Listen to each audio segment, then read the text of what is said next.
Salut tout le monde, j'espère que vous avez passé un bon week-end. Aujourd'hui c'est lundi et qui dit lundi, Tech Actu. Dans ce Tech Actu, on va commencer par des news diverses et variées, dont une ou deux qui vont vous faire grincer des dents. Par la suite, on va comparer les nouveaux processeurs AMD à ceux d'Intel, car les benches sont enfin sortis pour les jeux vidéo. Et pour finir, on va voir ensemble la nouvelle RTX 4070 qui refait surface et la fameuse RTX 3060 Plus.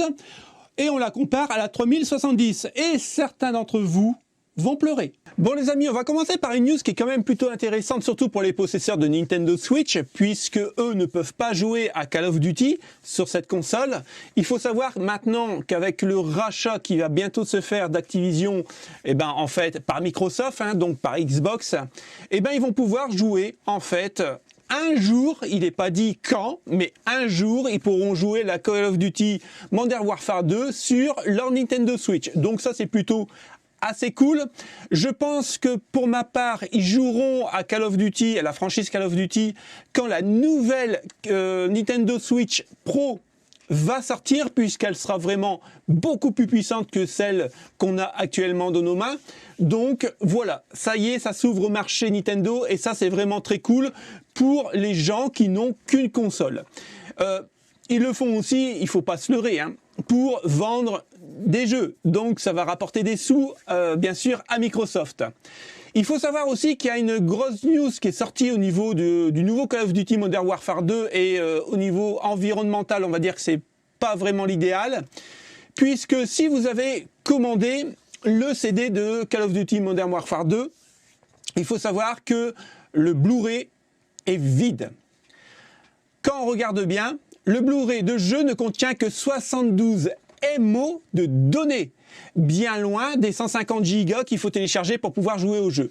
Alors que en fait, normalement, quand vous achetez un Blu-ray pour mettre, enfin une galette pour mettre dans la console, en fait tout est dessus. Et bien là, en fait, c'est pas le cas. Donc ils ont produit une quantité phénoménale de Blu-ray juste avec 72 MO de données dessous. Et après, c'est à vous de télécharger via le net votre jeu. C'est juste un gros n'importe quoi et vraiment un très très gros gâchis au niveau environnemental. Et ça, c'est vraiment pas bien du tout. Alors là, c'est une news qui est quand même assez effrayante, mais en même temps, c'est pour notre bien. En tout cas, c'est ce qu'ils nous disent. Il faut savoir qu'ils sont en train de voir si on devrait créer des droits pour nos neurones là-dedans. Pourquoi ? Tout simplement pour les protéger de la nouvelle technologie qui va arriver. Franchement, étant geek, j'avais jamais pensé à ça. Il faut savoir que le marché de la neurotechnologie en 2018 a rapporté 8,4 milliards de dollars. Et en 2022, on va passer à 13,3 milliards de dollars. Alors bien sûr, ce sont des recherches actuellement fait pour nous guérir, en gros. Donc, ils nous disent, c'est pour votre bien. Ne vous inquiétez pas, c'est pour votre bien. C'est comme la réforme des retraites, c'est pour notre bien. Donc là, ils disent aussi que, en fait, avec la nouvelle technologie, on pourrait implanter dans nos neurones des petits capteurs, en gros, qui pourraient nous gérer. C'est-à-dire qu'ils pourraient savoir nos pensées, et ainsi de suite, et plus la technologie avance, plus il y aurait des choses. Peut-être un jour un humain, un radio-télécommandé, peut-être, je ne sais pas. La news qui va suivre nous concerne, entre parenthèses, puisqu'on a tous râlé à un certain moment de notre vie au niveau pécunier. Les PC gamers sont vraiment ridiculement trop chers actuellement. Les consoles, surtout la PS5, n'en parlons pas. Vraiment introuvable, donc extrêmement cher. Mais il faut savoir qu'il y a une console qui coûte encore plus cher qu'une PS5. Et je pense que vous la connaissez tous. Je vous parle ici de la PlayStation 3 vendue à 230 000 €. Une nouvelle PlayStation 3. Et oui, on n'arrête pas le progrès. Alors, cette console, donc la PlayStation 3, va faire exactement ce que fait une PlayStation 3. C'est-à-dire qu'elle lira des jeux de PlayStation 3. Si vous avez un jeu PlayStation 5, ça ne passera pas dessus. Mais pourquoi elle est aussi chère ? Tout simplement parce qu'il y a des petits malins qui ont fait 3 versions de la PlayStation 3 en or massif. incrusté de diamants. Donc ici, tout le panneau là est en or massif. Et ici, là, où j'ai ma petite souris, c'est incrusté de diamants. Et ça vaut 230 000 €. Oui, je sais. Quel intérêt? Surtout à notre époque, quel intérêt? C'est juste ridicule. Ridicule. Mais la maison qui a fait ça, elle n'est pas à son premier coup d'essai. Hein.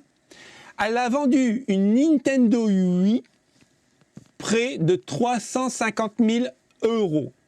Franchement, on n'arrête pas le progrès, hein. C'est génial, c'est génial. Ici, ça concerne le casque HoloLens de Microsoft. Il faut savoir que HoloLens 1 et 2, en fait, c'est terminé. Microsoft arrête parce qu'il y a vraiment trop de dégâts. Ils ont perdu énormément d'argent, donc ils arrêtent le projet. En gros, c'est un casque de réalité augmentée. C'est-à-dire que vous allez travailler, on va dire, dans votre bureau. Et avec ce casque, vous pourrez modéliser en fait des objets 3D pour pouvoir travailler dessus et travailler vraiment sur votre clavier, par exemple, réel. Mais malheureusement, même au niveau gaming, ça n'a pas marché. Donc, ce qu'a fait Microsoft, il s'est dit, bon, on est en train de perdre de l'argent au niveau gaming, les gens ne l'achètent pas, parce qu'il faut savoir que c'est un casque qui coûte plus de 2000 €. Donc, on va le mettre plutôt, on va le restabiliser directement pour des grandes entreprises. Donc, voilà, pour des entreprises informatiques et ainsi de suite. Mais malheureusement, ça ne marche pas. En fait, je pense qu'on n'est pas prêt pour un monde de réalité virtuelle. Aujourd'hui, le monde n'est pas prêt. Donc, tous les modèles sur ce plan-là se cassent la gueule. Et c'est vraiment intéressant, hein, vous pourrez le lire, c'est vraiment très intéressant puisque c'est quand même Microsoft qui a énormément de milliards en banque et eux décident d'arrêter tellement qu'il y a de... C'est une catastrophe, quoi. Et pour la prochaine news, je voudrais faire appel à un don parce que moi, ça m'a empêché de dormir. Alors j'espère que ça ne vous empêchera pas de dormir. Alors, en même temps, je suis insomniaque, donc c'est pas grave, j'ai perdu que 3 heures de sommeil. Mais ça m'a choqué. Et j'aimerais qu'on puisse créer une cagnotte Tipeee pour cette personne. Ouais. Il faut savoir que Mark Zuckerberg a perdu une somme astronomique en un jour. Il a perdu 11 milliards de dollars. Donc j'aimerais faire une cagnotte Tipeee pour lui et lui donner, pour lui remonter le moral, puisque son métaverse ne marche pas du tout. Il ne fonctionne pas du tout. Ça n'intéresse personne et il est en train de se prendre une gamelle, mais alors phénoménale, avec justement son méta. Alors, bon, il ne faut pas s'inquiéter, hein. Il y a encore plus de 33 milliards sur son compte en banque. Donc, bon, voilà.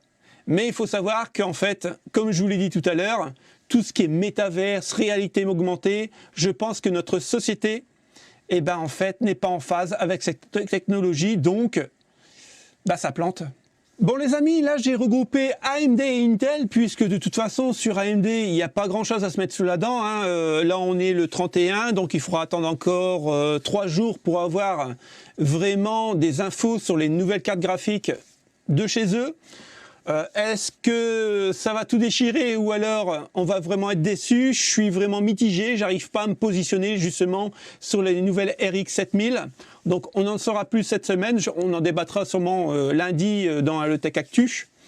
Là la petite news concernant AMD, c'est que en fait ils ont mis une limite à la fréquence boost avec AGSA, donc la mise à jour 1.003 de chez AMD pour le Ryzen 9 7950X. Donc en gros, s'il y a plus de 4 cœurs actifs, ils vont baisser en fait l'horloge de base. Je vous explique. Ici, sans cette mise à jour, on voit en core speed, il tourne à 5736 MHz. Avec le nouveau correctif, il va tourner à 5484 MHz. Donc on a quand même une baisse assez conséquente. Sûrement pour réduire en fait la chauffe, puisque pour gagner 10 degrés, on l'avait vu la semaine dernière, il fallait polir l'IHS. Donc peut-être pour ça, et surtout pour pas consommer davantage, et peut-être pour pas le mettre en rupture. Voilà, en gros, c'est toutes les infos que j'ai actuellement sur AMD. Mais là, ce qui est intéressant aussi, c'est au niveau de l'ARC, au niveau de ces nouvelles cartes graphiques. Il faut savoir que si vous avez acheté une ARC A770, eh ben en gros, si vous n'avez pas de bol, elle va tourner moins bien qu'une autre, tout simplement, parce qu'au niveau de la bande passante, il y a des ARC en édition limitée qui tournent beaucoup plus vite que d'autres. Donc, bon, après, vous n'allez pas perdre 100 FPS, hein, bien sûr, mais bon, voilà, il faut le savoir. Donc, apparemment, ils sont en train de travailler sur un correctif. Bon, on n'en sait pas plus, c'est au niveau d'une question de BIOS. Alors là, les amis, rappelez-vous, quand les nouveaux processeurs Ryzen sont sortis, on avait dit, ça y est, le nouveau roi est arrivé. Aujourd'hui, on a les tests qui ont été faits par des indépendants, donc là c'est par Cocotland apparemment. Et en gros, on peut dire que par rapport à AMD, le roi est mort, le nouveau roi est né avec la génération 13000. Les premiers bench, on va pas vraiment les regarder puisque en fait, ils mettent en face des 13000 l'ancienne génération de AMD, donc avec les Ryzen 9 5000. Donc en fait, ce test-là, vous pourrez les regarder chez vous. Moi, je ne vais pas le commenter puisque moi, ce qui m'intéresse, c'est les 7000 face aux 13000. Là, sur Cinebench 5 en monocœur, on voit que le Ryzen 9 7950X et que le Ryzen 9 7900X est devant. Donc après voilà, hein, le 13900K se débrouille très bien aussi. On a en gros entre le premier et le troisième, allez, 70 points et encore je suis large. Hein. Donc en fait, en situation réelle, vous ne verrez pas la différence entre les deux. En multicœur, le 13900K repasse devant, mais encore une fois de 3000 points. Donc là, on a une marge un petit peu plus conséquente. Sur R20, voilà, en multicœur, le 13900K est beaucoup mieux que le Ryzen 9 7950X. Et là, ça m'étonne un peu puisqu'on savait que AMD, normalement, en multicœur, était vraiment meilleur, je trouve, que Intel. Donc là, bon, après, encore une fois, hein, ça se joue à 600 points. Donc, c'est juste très peu. Et là, en un cœur sur R20, voilà, le 13900K est juste devant de 80 points. Pour ainsi dire, aucune différence. CPU Z, donc on voit que le 13900K, lui, fait 941 points,8. Le 12900KF, lui, fait 825,5. Le 13600K, là, c'est plutôt pas mal, 821,7. Et il est au-dessus du Ryzen 9 7950X, 797,5. Donc le 13600K est au-dessus que le plus gros de chez AMD. C'est juste énorme. Et pour comparer, hein, parce qu'il faut comparer ce qui est comparable, le 13600K fait beaucoup mieux que le Ryzen 5 7600X avec 761,9 points. Donc là, on a quand même 60 points en gros de différence. Ici, donc en multicœur, là on voit que AMD reprend un peu le pas, puisque le 13600K fait toujours mieux quand même que le 7600X, et là quand même d'une belle différence, il y a quasiment 300 points de différence. Par contre, pour tout ce qui est gros processeur, on a 2000 points d'écart en gros avec le 13900K et le 7950X. Sur Zip, donc là c'est vraiment pour les gens qui gèrent des chaînes Twitch, YouTube, machin chouette. Après pour le commun des mortels, c'est vraiment pour les professionnels. Hein. Pour le commun des mortels, franchement, vous en foutez de ces tests parce que vous prenez l'un ou l'autre, ça va être le même. Là sur Zip, en fait, on voit que AMD reprend le pas, mais pas de beaucoup. Hein. Il reprend de 1300 points. Pour le 13600K est toujours devant. Hein. Donc on disait que le 7600X était le roi, mais le roi est mort. Hein. On continue ici, le 13600K est carrément au-dessus du Ryzen 9 7950X, c'est juste énorme. Et là pareil, donc le plus petit, le meilleur. Le 13900K est toujours meilleur que le 9950X. Donc c'est juste énorme. Nous, ce qui va vraiment nous intéresser dans la vie de tous les jours, là plutôt ça me concerne puisque Damasy Resolve, c'est vraiment assez cool d'avoir fait ces benches-là, puisque on voit vraiment une différence. En tout cas, moi, je le vois par rapport à mon processeur, la nouvelle génération de 13900K.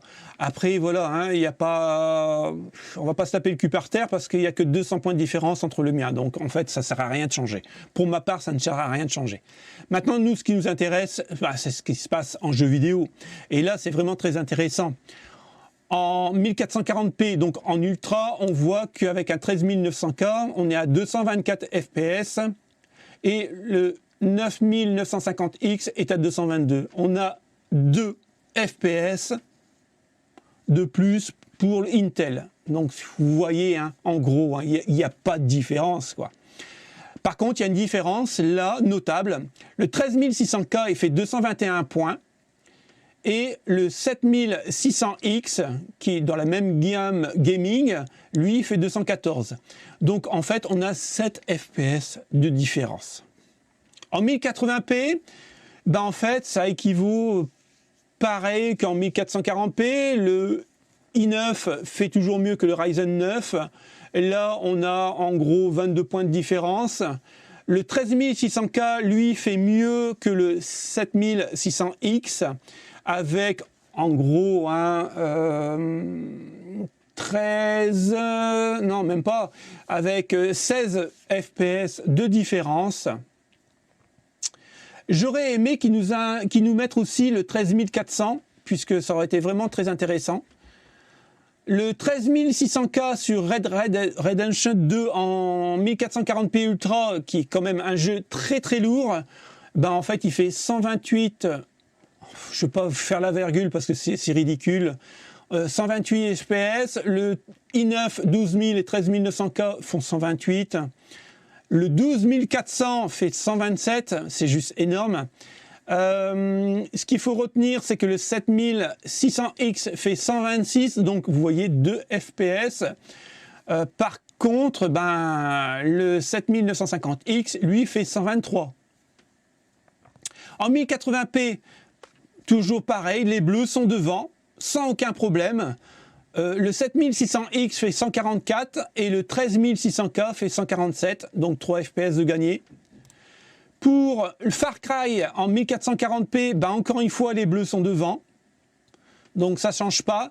Là on a quand même une belle petite différence, on a 147 pour le 13900K, pour le 13600K 146. Ce qu'il faut regarder, c'est le 7600X, lui fait 135, donc là on perd 11 FPS, et pour le 7900, 138. Donc pareil, on perd une dizaine d'FPS. En gros, c'est ça. En 1080p, en Far Cry 6, toujours pareil, Intel est devant. Cyberpunk, qui est vraiment très très lourd, bah écoutez, Intel est devant, de pas grand chose encore une fois, mais vraiment devant. Et regardez la différence entre le 13600K et le 7600X. On a quand même 3 FPS, c'est pas grand chose, mais au niveau des tableaux, bah, c'est quand même assez choquant, puisque normalement le Ryzen 5 devrait vraiment faire l'équivalence au 13600K. En 1080p, toujours en dessous, on est toujours avec les bleus. Et là, on a ici Civilization 6 qui est vraiment assez lourd à gérer. Là, il faut vraiment un processeur avec pas mal de cœur. Là, on a le 13900K qui est encore devant. De pas grand-chose, hein, bien sûr, mais il est devant. Et moi, ce qui m'interpelle un peu, c'est que le 13600K est toujours devant le 7600X, peu importe la situation où il se précise. Là, pareil. Total War Saga, donc c'est vraiment très lourd à gérer, toutes les unités, tout ça. Ben voilà, hein, le 13600K est encore devant, quoi. Alors bien sûr, de pas grand-chose, de 2 FPS, mais il est toujours devant. Donc on avait dit que AMD serait devant Intel avec la nouvelle génération. Ben non, ça se concrétise. Les bleus sont devant, mais il faut faire attention à une chose, c'est que AMD a vraiment repris son retard. Donc je pense que là ils sont coude à coude, hein, que de toute façon, la logique de ça, c'est que vous prenez soit un processeur AMD, soit un processeur Intel, peu importe le prix, on n'est pas là pour parler du prix actuellement, mais au niveau de la puissance, que vous prenez l'un ou l'autre, vous aurez exactement les mêmes perfs. Et ça, c'est bon à savoir. Alors là, on a une news concernant Nvidia. Il n'y en a pas énormément qui sont sortis cette semaine, je trouve, mais il y en a une qui m'a plutôt interpellé. La RTX 3060 Ti+, celle qui va sortir, hein, avec la GDDR6, est plus performante qu'une RTX 3070. Et là, ça m'interpelle. Ça voudrait dire que les gens qui ont économisé pour acheter une RTX 3070, qui est plus chère qu'une RTX 3060 Ti, eh ben, elle sera beaucoup moins performante qu'une 3060 Ti+, qui coûte moins cher. Et là, c'est vraiment les boules, quoi. Après, attention, hein, faut prendre vraiment ça avec des pincettes, puisqu'ils disent... En gros, sous Spider-Man remasterisé, la 3060 Ti Plus serait à 81 fps contre 75 fps pour la 3070. Sous Cyberpunk 2077, elle fait 70 fps contre 61. Par contre, sous Prague Tale, le jeu avec les rats, là, la 3070 est devant de 3 fps, 81 contre 78. Donc c'est bien ce que je dis. Hein. Si vous avez acheté une 3070 qui coûte plus cher qu'une 3060 Ti, eh ben la 3060 Ti Plus sera un peu plus performante, on va dire, de 10 fps. C'est pas énorme, mais ça fait chier quand même au niveau du prix. On continue avec la RTX 4070, donc on a quelques leaks. Alors, il y a beaucoup de leaks sur la toile en disant que c'est la 4080 qui a été arrêtée au niveau de la production avec ses 12 Go qui va être la 4070. Nvidia, comme à son habitude, est un peu discret, il dit tout et n'importe quoi, donc on ne sait pas trop sur quel pied danser. Moi, je pense, puisque dans ce cas-là, la 4080 qui a été arrêtée, à quoi elle servirait? Peut-être pour le minage aussi. Donc la 4070, on a voilà, à boire et à manger, comme je vous l'ai dit, mais on a les photos. Donc là, voici, ça ressemble à ça. C'est officiel, ça sera une FE, hein, bien sûr. Que dire de plus? Ben écoutez, ça ressemble exactement à une 3070 ou une autre 3080 Founder Edition. Voilà. Donc au niveau design, ça change pas grand chose. Après, voilà, hein, au niveau de l'air cooling, c'est prouvé, hein, ça tourne bien et ça refroidit bien. Donc pourquoi changer un procédé? Mais pour des cartes aussi chères, je pensais qu'ils auraient fait un effort. Donc voilà les amis, c'est à vous de tirer la conclusion de tout ça. Moi, ça m'a fait plaisir de vous communiquer ces news. J'espère que ça vous a plu. Si ça vous a plu, bah, le petit pouce bleu, c'est ma récompense. Et merci à ceux qui vont le faire. Encore une fois, hein, vous êtes 60% à regarder mes vidéos régulièrement, mais vous n'êtes pas abonné. Donc cette fois-ci, je compte sur vous. Merci encore une fois à ceux qui vont le faire et à ceux qui vont activer la petite cloche. On se retrouve jeudi pour une autre vidéo. Passez une bonne semaine. Salut les potes, ciao ciao.